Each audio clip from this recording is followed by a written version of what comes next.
Friends, వేడి వేడి మన చికెన్ గోంగూర కర్రీ రెడీ. చూసారా?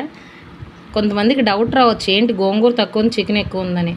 ఈ కూరకి ఇలాగే ఉంటుంది, ఇలా ఉంటేనే టేస్ట్ ఉంటుంది. చికెన్ ఫ్లేవర్ రావాలంటే గోంగూర తక్కువ ఉండాలి. ఇలాంటి తొక్కలో అన్నీ చెప్పను. షాప్లో గోంగూర తక్కువ ఉంది, అందువల్ల తక్కువ వేసాను అంతే, అంతకుమించి ఇంకేం లేదు. ఇప్పుడు మా పిల్లలకి వడ్డిద్దాం, ఎలా ఉందో టేస్ట్ చేసి చెప్తారు.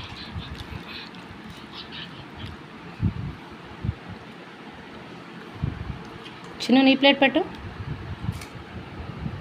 టేస్ట్ చేసి ఎలా ఉందో చెప్పండి. కాలిపోతుంది.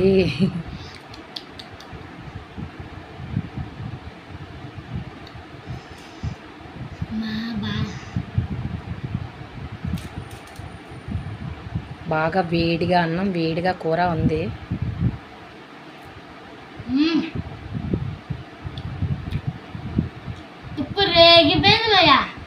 చిన్న నువ్వు టేస్ట్ చేయలేదు కదా. బాగుంటే బాగుందని చెప్పు, బాగోపోతే బాగాలేదని చెప్పు.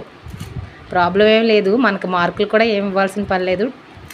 కొంచెం కలుపుకుని టేస్ట్ చేసి చెప్పు.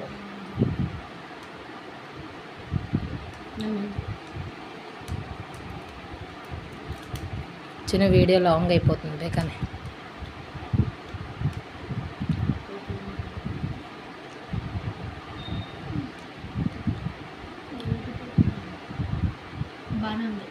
బాగానే ఉందా?